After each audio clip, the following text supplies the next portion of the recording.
EU Commission President Ursula von der Leyen said that the bloc will keep backing Ukraine against Russian aggression, telling the G20 summit in South Africa that Kiev can count on the EU. Speaking on the sidelines of the G20, Ursula von der Leyen said that the EU support for Ukraine is a defense of the UN Charter itself, not just one country. She noted that the bloc has imposed 19 sanctions packages on Moscow, which she said are fueling high inflation, rising interest rates, and an overheated war economy in Russia.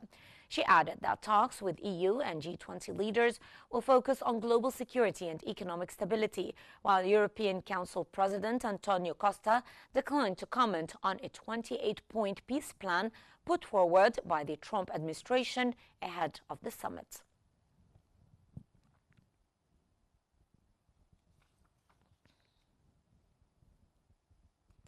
The Kremlin said that it has not yet received an official 28-point U.S. peace plan for Ukraine, but insists that Russia remains open to talks as its forces push forward on the battlefield. Kremlin spokesman Dmitry Peskov said that Moscow and Washington are not yet discussing the U.S. proposals in detail, but confirmed that contacts are underway and that Russia is completely open to peace negotiations. He argued that recent Russian advances are narrowing President Volodymyr Zelensky's options, calling it better to negotiate now rather than later, and describing a continuation of the war as pointless and dangerous for Ukraine. Kiev said that it has received the U.S. plan and is studying it, with Zelensky writing that Ukraine is ready for constructive, honest, and prompt work without commenting on the content.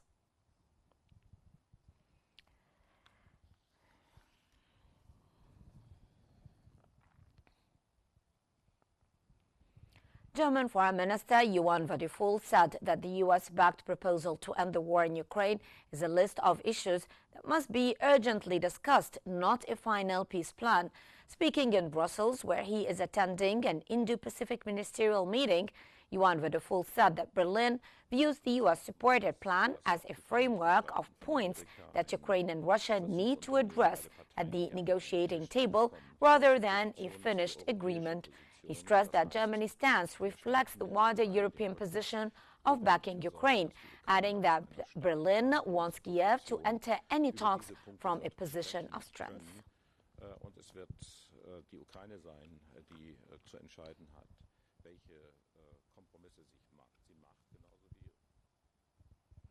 A Russian attack on the southeastern Ukrainian city of Zaporizhia has killed 5 people and injured 3 as Moscow's forces keep advancing, and President Vladimir Putin reiterates his conditions to end the war. Regional Governor Ivan Vedrofov said that Russian-guided munitions hit Zaporizhia later on Thursday, killing 5 civilians and injuring 3 after authorities warned residents of an impending strike. Emergency services battled fires and evacuated the wounded.